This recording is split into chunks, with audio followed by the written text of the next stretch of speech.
Hey, this is Josh Brener, and you're listening to the FSF Popcast. The show where even if it's not funny, we still put it out on the line. Tim, don't you mean online? That's what I said. On the line. Online. What I said. On the line. Online! Amazing. Our show is brought to you by our charity sponsor, the Red Shirt Widows and Orphans Fund, which supports the Wish Upon a Teen Foundation that helps out sick kids when they need it most. And just imagine the comfort you'll give Red Shirt crewman number 613. He'll know that when he puts on the red shirt and joins Team Lyle in their race to be the googliest, that he didn't leave his family destitute and without hope, because the Red Shirt Widows and Orphans Fund has his back and what's left of his internship stipend. All right, guys, our guest today is a talented actor and voice actor who's been in some of the movies and TV shows that you've loved over the past few years. Things like Star Wars Resistance, The Internship, Rise of the Teenage Mutant Ninja Turtles, Silicon Valley, and we could keep going. There's a whole lot. The Last of Us. And yeah, I know, right? And a whole bunch more. But we're very excited. I'm very excited, and I made Nick and Kathleen be excited as well. They were already excited to welcome. Do anything. Exactly. Nobody makes me do anything. Gosh. Exactly. Except for my daughter. I annoyed the girl earlier this time than most evenings. All right, but we are excited. It is a new world record. We are excited to welcome Josh Brener to the FSF podcast. Welcome to the madness, Josh. Hi, everybody. This is very exciting. Welcome to our train wreck. He's like, I'm going to say this is exciting because if I don't say this is exciting, it'll just seem sad. But no, honestly, we're very excited to have you here. This has been something we've been talking about a little bit here and there, and just kind of like, oh, hey, we could talk about this with him, and then we could talk about that with him, because you do have a very cool resume, by the way. It's not just for the stuff that you've done on camera, but the stuff that you've done as a voice actor as well. And some of the stuff that you've done as a voice actor has been the coolest, because I didn't recognize at first that it was you. And so that to me is always the cool mark of a voice actor, when I don't know it's that person. And so, yeah. Well, that's high praise indeed. Yeah, I when I hear my own voice, the level of irritation is unmistakable to me. So it's nice to know that some people can see past that, or hear past it, I guess, as the case may be. I'm really glad that I'm not the only one who doesn't like the sound of my own voice. All right, cool. And yet you decided to podcast. Yeah, right. I decided that I should sit here and talk to people all the time. He talks a lot for somebody who doesn't like the sound of his own voice. Well, no, because usually I'm talking to other people that I don't have to hear it come back at me. Yeah. The sound of my recorded voice inside my head, it's wonderful. Outside of my head, that's a whole other story. And when I'm editing, I hate your voice too, Tim. So fair enough. I'm good with What's it. really fun is when John's editing and all of a sudden he makes Tim's voice go backward. He suddenly. Do you like it better when it sounds back? Does it sound better to you in backwards form? Yes. I've never heard it, so I'll have to check that out sometime. Man, it's fun. I think we just need to carry around voice inverters. All right, so Josh, I first noticed you from the movie called The Internship, where you play the character Lyle, the intern team leader at Google. And then I started noticing you in other things and branching out and going, oh, hey, that's that guy that was in The Internship. What was his name? And I went and looked you up and found out more about you and who you were. And but obviously the internship is not where your career started, and it's not where it ended either. You've had a lot to do past that point. You've had a lot to do before that point. So we're all nerds here, the three of us at least. We're nerds. Yeah, 4 of us. Excellent. 4 for 4. Bonus. I don't know if you can see in the background here. That's my Middle Earth map. I was gonna say that looks like it. That's Westeros over. Well, I don't have the weatherman thing down. That's Westeros. I think. I don't know. There's a Marauders map in there somewhere. So yeah. Oh yeah. Excellent. That's awesome. Very nicely done, sir. But so we're real big on origin stories over here. So we love to hear the origin stories of our hero. And tonight you are the hero of our story. So if you don't, we don't know yet. Well, we're hoping that you will be. So we're hoping that you'll help us by telling us the origin story of one Josh Brener. What got you into acting and what keeps you going? Okay, I'm gonna do my best here. I'll keep it short and sweet. So I grew up in Houston, Texas. I played Little League baseball, and then I hurt my knee, so I did the school play. and just one of those lucky things that I think so many actor kids have. Just had some great teachers and mentors who fully indoctrinated me into the world, mostly of musical theater way back then. But branched out, and one of those teachers, a great friend and mentor, Larry Dockslugger, introduced me to all sorts of movies, and got me hooked on Marx Brothers and all that kind of stuff. Mel Brooks, and yeah, then just kept doing theater for years and years through college, and then moved out here to LA. And yeah, there were a couple things before the internship. I was on a show called Glory Days, a short-lived TBS comedy about 80s college life, and was a bartender, a waiter, a tutor, a personal assistant. Did a little bit of everything, bunch of plays, and yeah, started just kind of working my way around. Excellent. So what keeps you going in the world of acting? What makes you go, hey, I'm going to reach out for this next thing, whatever that thing might be? Mostly my mortgage, but I That's guess helpful, yeah. I guess if I want to have a more philosophical thing, I would say it's primarily my mortgage, secondarily that I have no other marketable skills, and thirdly, it's just the most fun job. I mean, when you get to do it, and you get to work with people who are fun nerds like us, it can just be the most fun. So getting to be on set and getting to create a character is it's a blast. Excellent. That is not an answer we have been given before. We have not been told that the thing that keeps you going is your mortgage. And I love that answer, because that is so true. It is such the... I mean, unfortunately, I think it's really interesting. Like, mostly the conversations you hear with people in film and television is about, the craft and the art and the passion and all of that kind of thing. And that is all a huge part of it. It's why so many of us get into it. But at a certain point, it is also a job. And right. I had an acting teacher years ago who used to say, if somebody came in and they had a script or an audition that they weren't crazy about, he'd go, let's say you were a plumber. When you get the call to go do somebody's toilet, do you say, oh, well, this isn't Beyonce's toilet, I'm turning it down? Whatever the toilet is, you're going to go and plunge the toilet. Right. Well, that's true. A job's a job. Job is a job. I love that, though. So, I mean, talking about a job being a job and going from where you kind of started out in acting, doing a little bit of a time warp to one of your most recent roles, that being Murray in the first episode of The Last of Us, probably the best video game adaptation that has ever been made. And that opening scene, the 1968 opening scene, was so phenomenal. Like, I loved it. I'm so stinking excited going into this show. I love the game. And then, like, that scene starts, and I'm like, flashback to 1968? That's weird.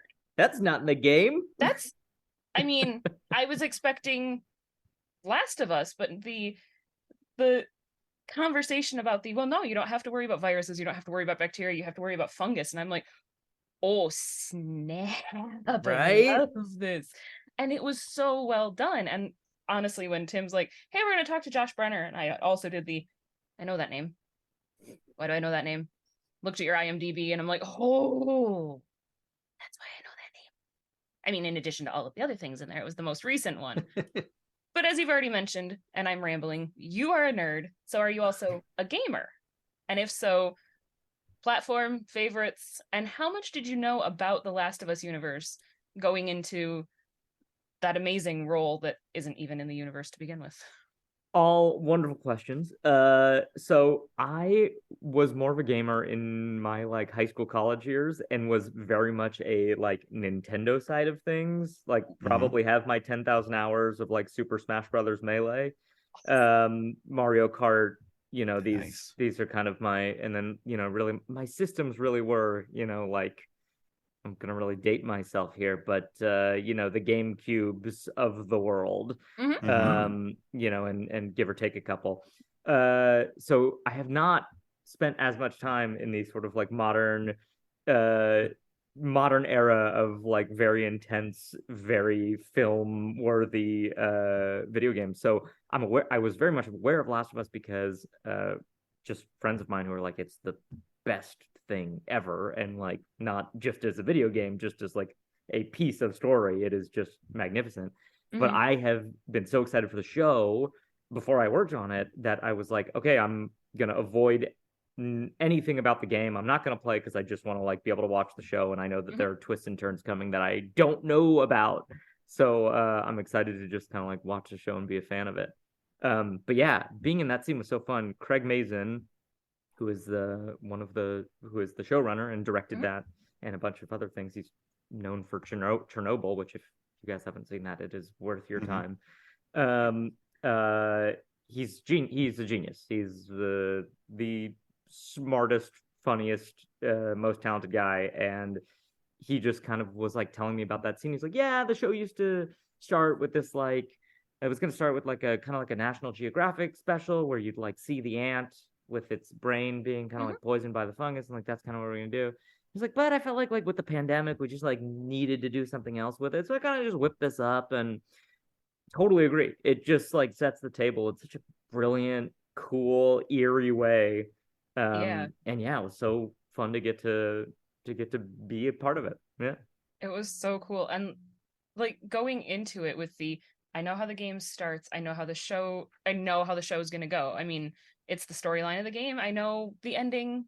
I mean, that's going into it, it was the okay, well, they're not going to surprise me that much. And then to start with the 1968 thing, and especially post pandemic, that is, well, sort of post pandemic. It's still here. It's not, but it is. It's complicated. Yeah. But going into it with the, oh, you don't have to worry about viruses. You don't have to worry about bacteria. And I'm like, that's literally what we're dealing with every day right now is a virus. And the, no, you have to worry about fungus. And just the way that that line is delivered. And it was that moment of the, oh, that is setting up a whole new level of fear with this. And then the flashback to like the beginning of the outbreak in is that episode 2? I don't remember. Episode 2 or episode Mm-hmm. 3, Mm-hmm. where it Yep. was the epidemiologist looking at it with the, well, why did you prepare this as a human sample? That's a fungus. Funguses Yeah. don't grow in humans. It's like, oh, but they do. Like my husband doesn't watch the show with me, and then I start geeking out about it. And he's like, I love that this makes you happy. Like this is how you feel when he starts like talking about guitars and amps and stuff, and I'm like, okay, I have no idea what you're talking about, but okay. Smile and nod, smile and nod, Right? smile and nod. Well, and it's that like the audio clip from Finding Nemo with the I have no idea what you're saying. It's like he's trying to speak to me. I know it. Yeah, on a daily basis. Anyway, sorry, rambling. It's okay. So we really love ourselves some really good stories. And one of the stories that like that's why we like entertainment.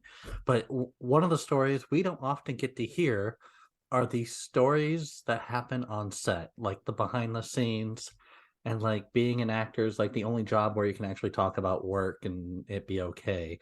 Uh, so what were some things that has happened behind the set that you thought were absolutely hilarious or just some fun times? Any particular thing or just anything I've ever worked on kind of like behind the scenes? I'm personally thinking like the internship, uh, but I'm sure we'd love to hear anything from like The Last of Us or anything else that just stood out to you as like this was comedy gold, but no one's ever going to get to hear this story. Oh man. So many things. The first one that jumped to mind was actually one from Silicon Valley, which was just one of the strangest experiences. We were I can't even remember what season it was, maybe 2 or 3.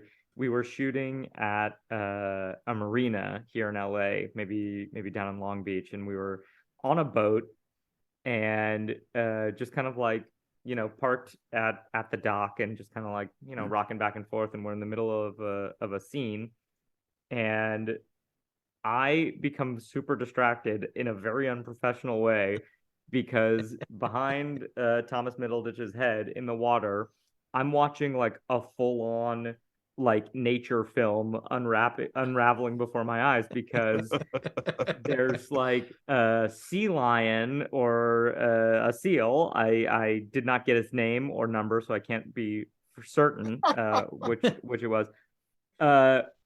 Who was like had a fish, but a bird like a seagull had swooped down and was also going for the fish. So there's like this land, sea, air battle going on during this take, where there's like the fish is like flying in the air and the bird snatching it and dropping it and the sea lion's jumping out of the water. And I just lost it. And I think Thomas and I started improvising a whole thing. We added the sea lion as a character. We started, throwing lines his way. And obviously, totally unusable, didn't make any sense, would not have ever worked on the show. But man, did we laugh. It was so crazy. It was just like one of those things that you could never predict would happen. And right. And I was could just never plan for that. No, of course. I mean, and That's you awesome. and I was just praying that there was a camera on it, but it turns out they were facing the wrong direction. So was never saw the light of day, but man, I'll never forget it. It was so crazy. Could have been like, what in the world is that? And then Very cool. Let's see. What can I tell you about the internship? It's a long time ago. The internship was almost 10 years ago, I think. Now. Yeah, it was. I think it was 2016, was it? It's like I just watched it yesterday. Well, Because you just watched. might have been airing on TBS. Very funny. We had so much fun on that movie. It was a few of us. It was kind of our first real movie we'd been in, and we were all in Atlanta. It was kind of like being at summer camp. And then we were literally on a college campus, and for most of it, and then we got to go to Google. And if for those of you that have not been to Google, it is a really fun place to be if you don't have to work. There's bowling alley and volleyball courts and lap pools with self-generating currents. I mean, it is kind of like a playground. I'm sure it isn't for the employees who spend their lives there, but for us it was a lot of fun. I'm sure. And that movie was 10 years ago. It was 2013. Oh, wow. Okay. Yeah, we shot it summer of 2012. Crazy. That makes me feel old. That is forever ago. One of the other reasons I wanted to talk with you, Josh, is that you play a character named Niku, a lovable guy who takes everything quite literally on the Star Wars Resistance show. It's an animated series set in the sequel trilogy era. So I have a standard question that I ask anyone who's ever been involved with anything Star Wars, because I am a huge Star Wars fan. Most of my Funko Pops behind me are almost all Star Wars. Out of the 3 that are brand new in the boxes down below me that I haven't put up on the shelves yet, 2 of them are Star Wars. I got Qui-Gon Jinn yesterday. Anyway, congratulations. I'm very excited about that one. He was a hard one to find. The Amazon exclusive one. Anyway. Yes, your current era Beanie Babies. Yeah, just shush. Anyway. So my standard question for anybody who's been involved in anything Star Wars is, were you a fan before working in the universe? And if so, what was your entry point into the universe where you say, this is where I became a fan?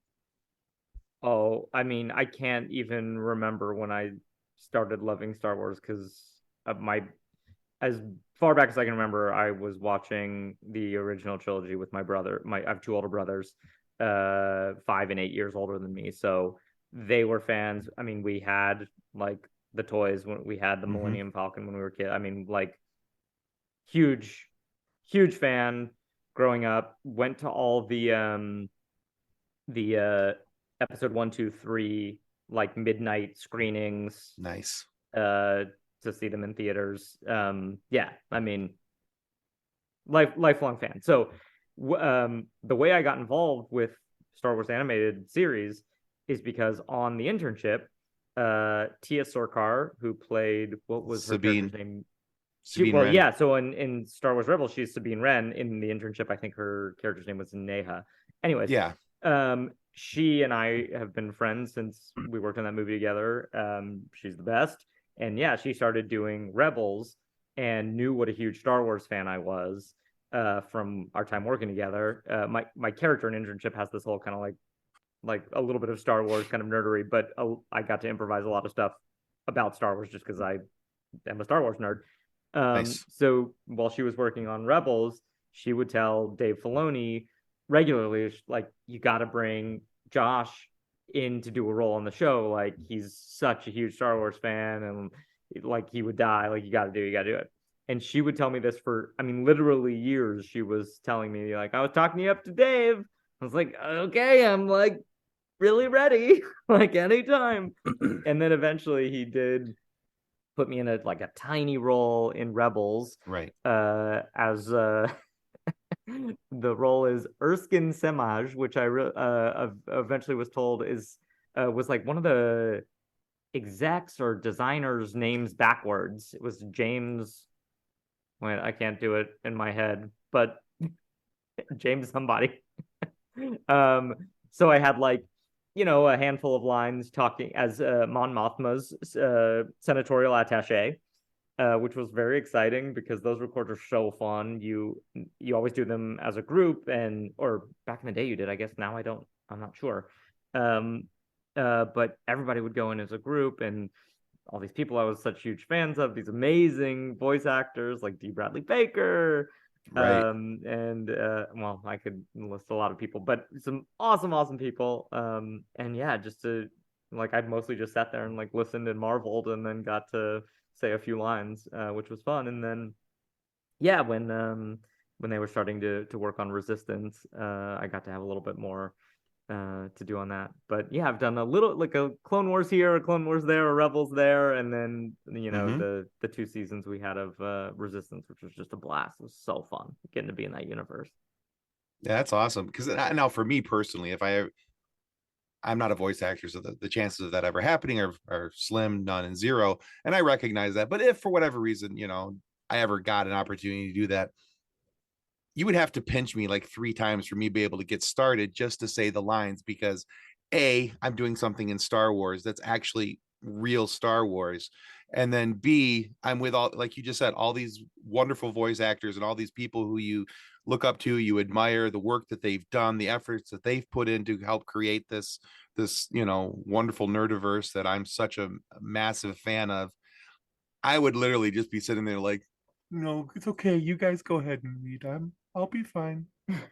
That's totally how you were with our interview with Sam Witwer. It was how I was with Sam Witwer. Yes, I had. Yeah, there was some serious fanboying I had to work around on that. Understandable. So, yeah. Boy, it got so much worse when we put Sam through a Star Wars quiz and he destroyed it. It was multiple choice, and he didn't even need the multiple choice. Barely let us finish the questions. Oh man, that's pressure too. Well, that was a really funny thing about the Rebels cast. I think I won't name names, but somebody in that cast did not, I think, know a ton about Star Wars, and was just like, this is fun. Like, I'm doing this job, and then they, go to cons or whatever, and people would ask them stuff, and they'd be like, "Oh, I have no idea. I don't know what you just said. Those words mean nothing." Is that a thing? That's really a thing. Okay. That's real? I thought they were lying to me. Oh man. Mm-hmm. It's all minute to me. So, Josh, having done both screen work and voiceover work, as well as stage productions, it's not entirely uncommon for performers that we've talked to specifically. They talk about having developed a preference for stage versus voiceover. But do you have a preference, or what have you learned from your voiceover work that translates into your on-screen roles, and vice versa? I'm sure it goes both ways. Oh, that is such a great question. In terms of preference, look, voiceover work is so nice because you can mostly do it from home. And when you do go in, it's like a very comfortable air-conditioned environment with snacks and couches and no hair or makeup, no wardrobe. It's just pure easy fun. Like, it really is. And being on set is it's just a lot more demanding. It's way more time. It's long days. It's a lot of waiting around. That's just the nature of the beast. But I like both a lot. I'm gonna take a cop out answer. I'm so grateful for voiceover work because over the pandemic that was sort of all there was. And from my little hobbit hole under the house, I was able to work and see people online and not go completely crazy because there was so little going on. While still wearing sweatpants. Totally. Mm-hmm. Totally, while still wearing sweatpants. So yeah, it's like, I don't know, it's voiceover work is truly such a dream and a gift. I'm so grateful for it. If you put a gun to my head and made me choose, I'd probably still choose to be on camera just because getting to use all the tools instead of just your voice is it's a little more freeing. You can communicate some things that you can't always communicate when somebody else is doing the drawing for you. Although they usually do a better job than I could ever do with my stupid face. So what can I tell you? But I like to try. In terms of things that I've learned, I do definitely find that since doing more voiceover work, when I start working on a character, I'll not necessarily like do a voice, but get an idea in my head of how they sound. I think is a lot of times like where a starting point will be for me since I've started doing so much voiceover work. And it's just like a helpful way to like kind of key in, lock into a character's like, what does this person sound like? Oh, okay. If they sound like this, then maybe they have a facial expression like this. And another thing that's so nice about voiceover work is like, when you're on camera, you're supposed to, I'm not always good at it, but be really subtle with your facial expressions and motion and movement. But when you're in the booth and nobody's looking at you, you can sort of do whatever you want to make that voice come out. And that's always really fun to like, kind of be like yelling and screaming and doing silly stuff with your hands because nobody can see it. So I have a question. So you said on camera you're not supposed to like be expressive? I guess.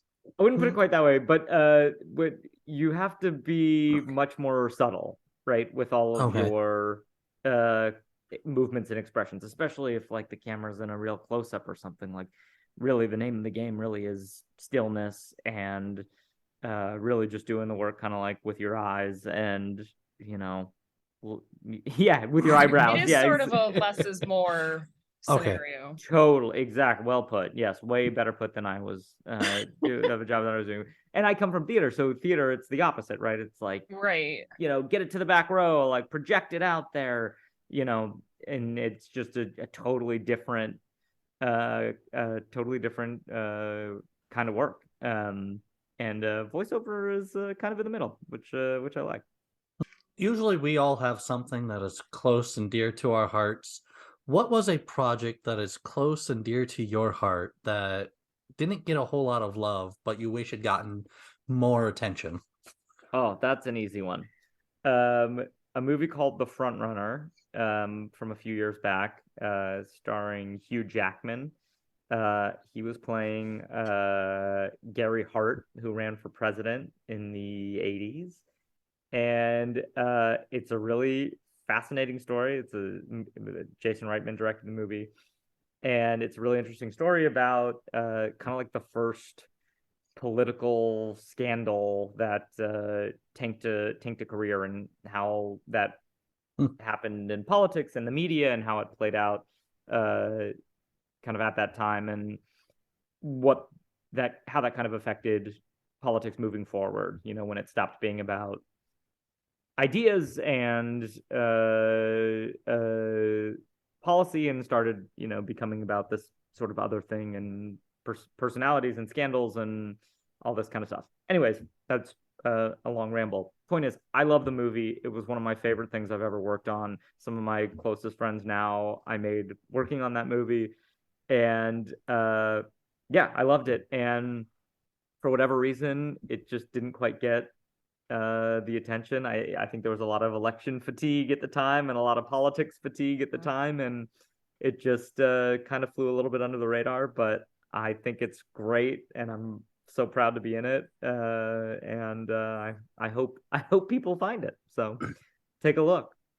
Yeah, well, I know I'll check it out. So, Well, yeah, especially because I remember that political scandal when I was a kid, and I remember hearing about it. I remember, being such a big deal. And yeah, I would definitely check that out. So Yeah, it's glad you interesting. mentioned that. Yeah, check it out. It's such a fascinating story that is such a big moment in politics. But there is kind of that like, oh yeah, I sort of remember that, but it's kind of a footnote now. But I think the movie does a good job of saying like, no, this was actually this was a pivotal moment, even though people don't really remember it Yeah, too much it anymore. was mammoth in the day. Yeah, exactly. Yeah. So check it All out. right, cool. It just got overwhelmed by all of the other political scandals. Yeah, I mean, that's what's so interesting about it. Is like it's so quaint now, right? You look back at that and like it was such a big deal. Now it wouldn't even tame today. It wouldn't even make the back page of the papers It's like in this day and the age. first time I watched Hamilton and they're talking about the fact that he had an affair and he's never going to be president, and I'm like, Yeah. Oh, so much has changed. Yeah. In the Rise of Teenage Mutant Ninja Turtles, you play Donatello, or Donnie, as he's referred to in that version of the story, a character that's been voiced by other great voiceover legends like Barry Gordon and the amazing Rob Paulsen. Former guest. A former guest of our That's show right. as well. Yeah. So what does it mean to you to be able to lend your voice to such a beloved franchise like TMNT, but also to follow in the footsteps of these legends who have done the voice before you? Well, I certainly stand on their shoulders because I can't hold a candle to them. We were very lucky that Rob Paulsen was our voice director for Rise of the TMNT. Mm-hmm. So it was a little intimidating saying, Donatello lines to Rob Paulsen. But he is, as you guys know, is such a wonderful human being and so supportive, so fun to be around, and is so steeped in the history of the franchise, could just tell us stories, and he had such a gratitude for what it meant to not only to him but to fans, and what like the family of those four turtles means to so many people. And he has so many stories about just kids who were going through tough times that would tell him how much Ninja Turtles got them through tough times. And he was such a great leader in that way of letting us know what we were being a part of, a rather small part, it turned out, but part of that deep history. And it was surreal. Like the first couple times we got to see animation with our voices coming out of the turtles, I know we all were kind of like, whoa. I mean, I like, in addition to being a Star Wars fan growing up, I mean, I was a huge Ninja Turtles like geek, and Donnie was my guy. Like I was always better. I was always a purple bow stick guy, and yeah, it was just, I mean, the most fun. I mean, it's just, yeah, that is one. A friend of mine who wrote on the show, ran the writers' room, Tony Gamalobo. He and I will text each other regularly and be like, man, we did not realize how awesome that was while we got to do that, because it was fun and we had a blast. But you just don't really, I mean, to get to play in that sandbox is just the coolest. That's cool. So doing the time warp once again, because that's how it goes, looking at your future projects, IMDb lists 3 projects currently in post-production. Okay. Carry On, The Patience of Vultures, and Old Dads. I don't know how accurate IMDb is. It is the Wikipedia of the entertainment world. Pretty good. Pretty good in this case, yeah. Hey, so the first 2 are listed as thrillers, and Old Dads is listed as a comedy. Which IMDb is not completely accurate. It wasn't a thriller behind set. Right. So, first of all, feel free to plug those films as much as you like. But with all of the different projects you've been a part of across all of these different genres, I mean, having worked in Ninja Turtles universe, having worked in the Star Wars universe, is there still anything that you keep as a dream project or Harry something Potter. that you're shooting for? Oh yeah. I'll circle back to those coming soon projects, but Yes.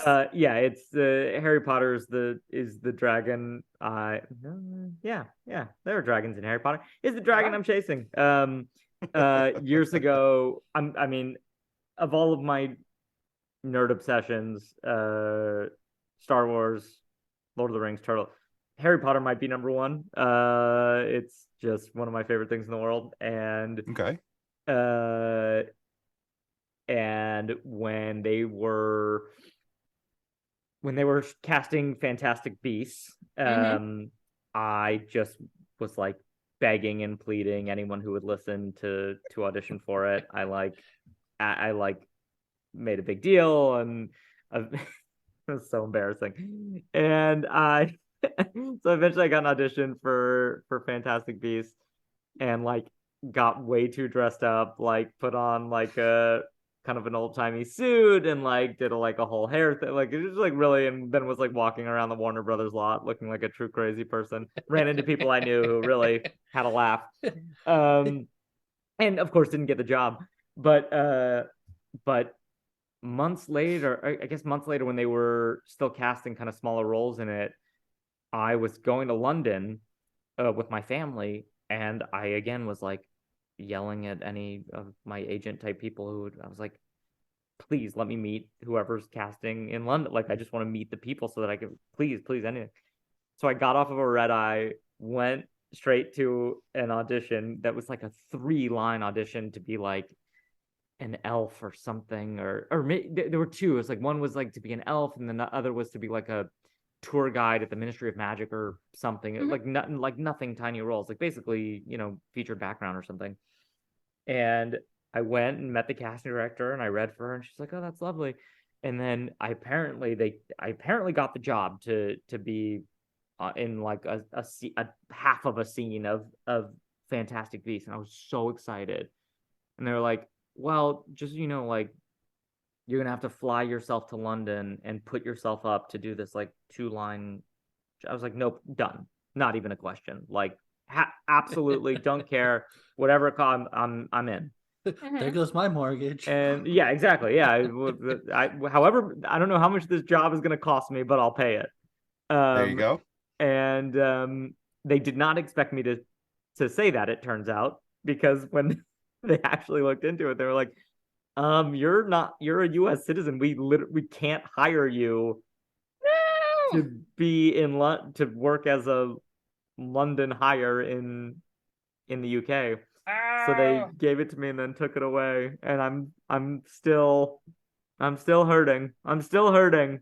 This close. Yes, within a golden snitch's wing of it. So still chasing that for sure. I'm sure there are more projects coming, though. I mean, I assume the universe will keep on expanding, but the problem is I'm just so very not British, which makes it harder. But the Fantastic Beasts thing's like, oh, it's America. I can do that. It's gonna be in New York. It'll be fine.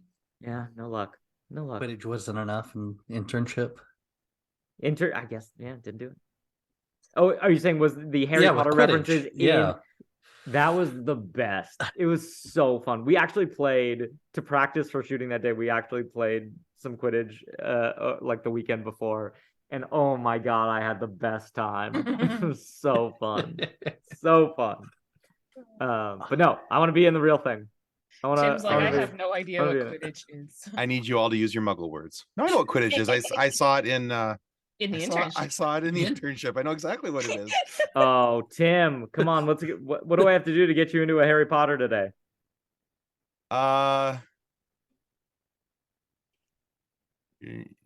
No, I just have to get my HBO login. I think that's about it. Probably have a better chance of that than me watching a musical. Let's put it that way. What if they did a Harry Potter musical? Oh God, the Harry Potter stage show is amazing. I've heard. Oh, it's so good. It's really cool.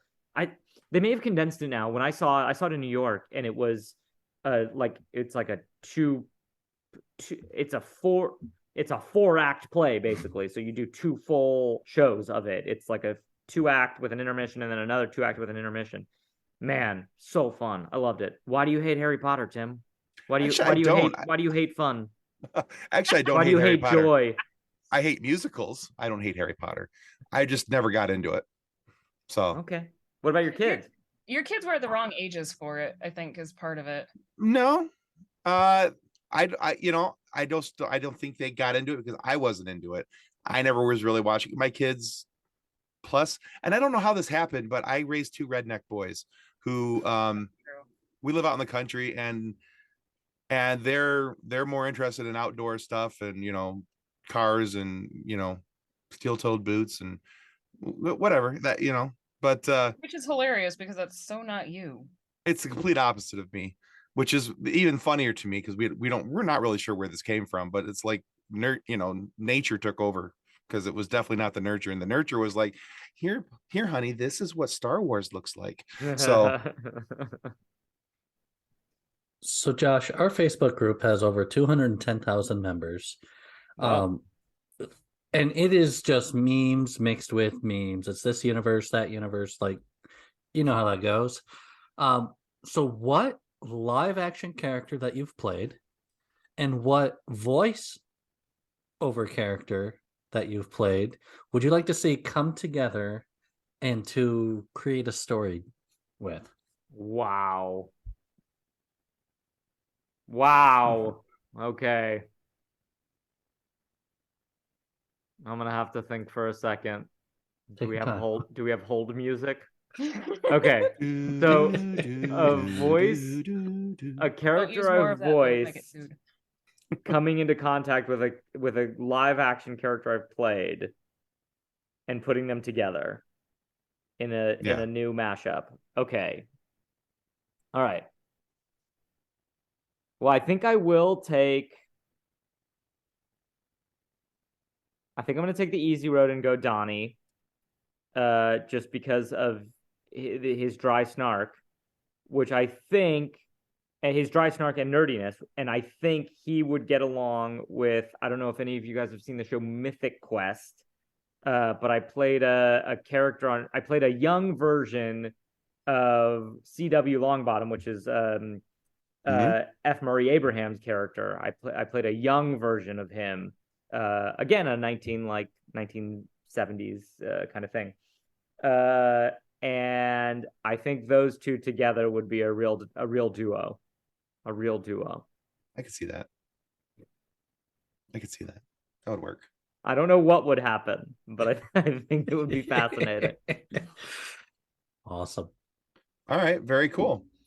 Well, Josh, we're at a stage in our show where one of 2 things happens. We either take our guest through a quiz, which we mentioned earlier, one like Sam Witwer, Utterly Destroyed, or B, we ask our guests a silly question. And tonight we're taking easy road out. We're going to ask you a silly question, and mainly because my spirits can't handle another quiz of getting destroyed.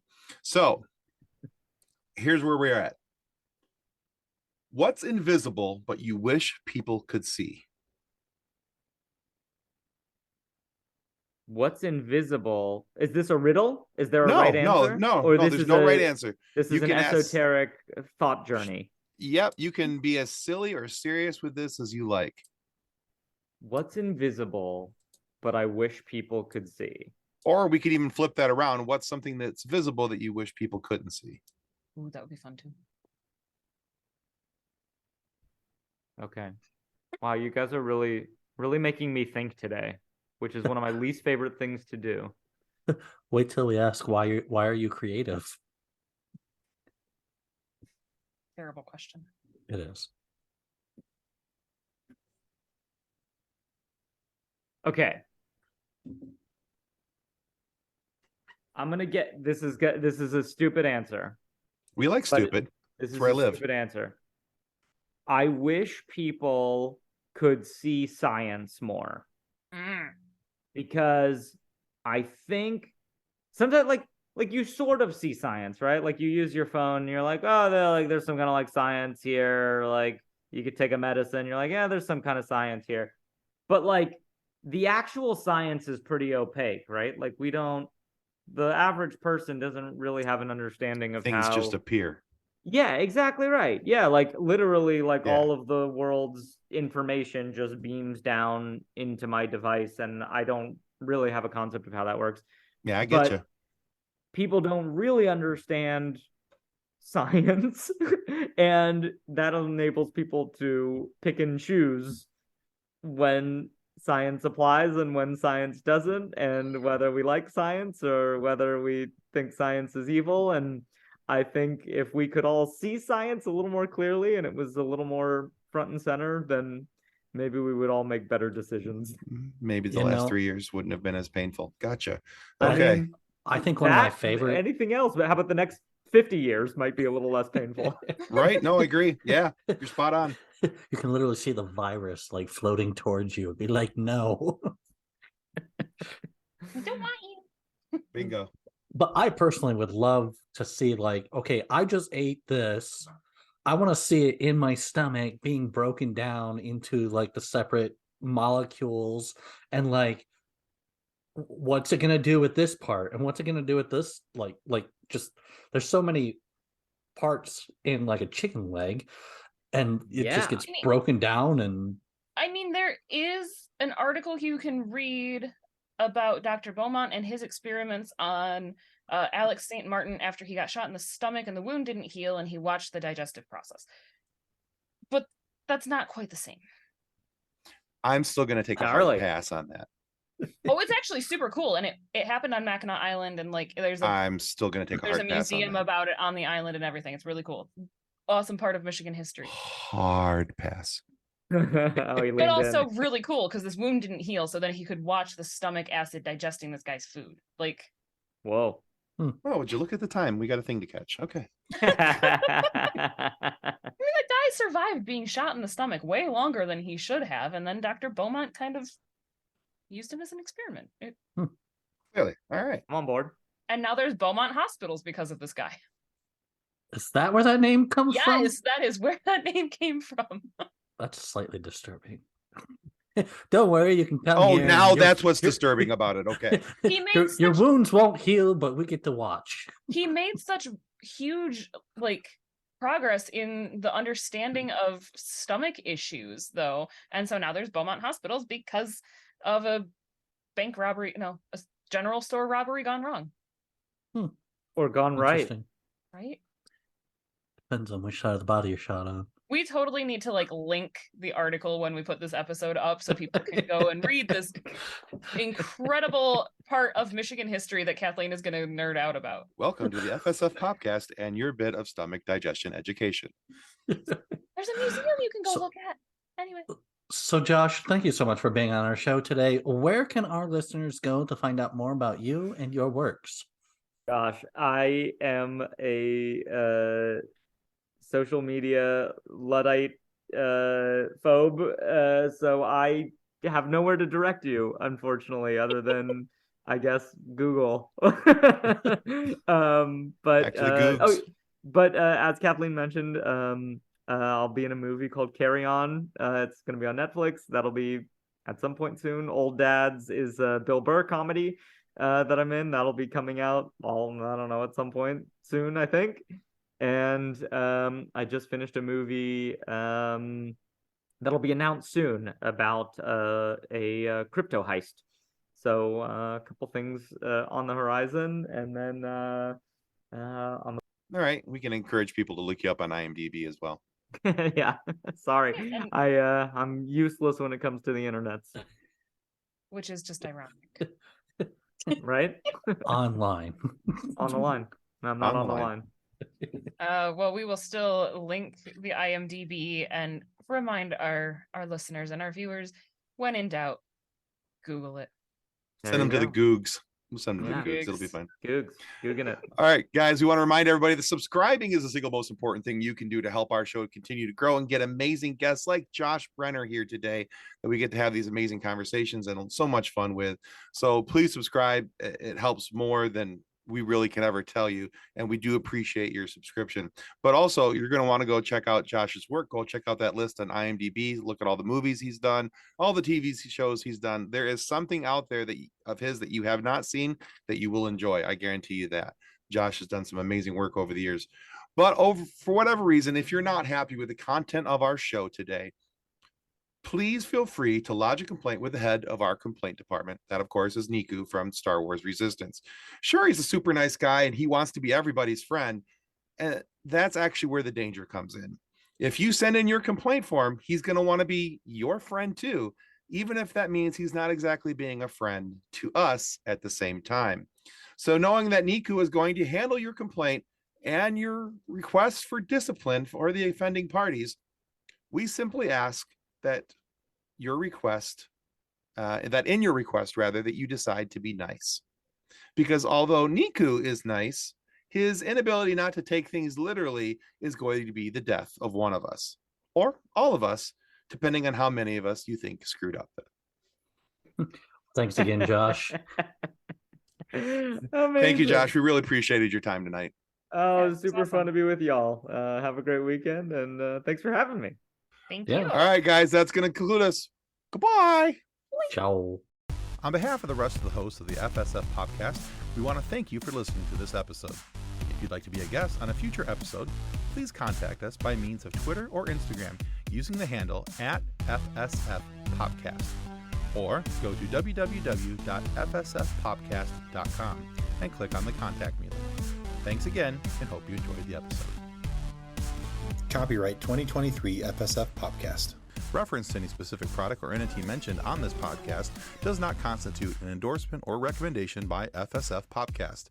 The views expressed by the guests are their own, and their appearance on the program does not imply an endorsement of them or any entity they represent.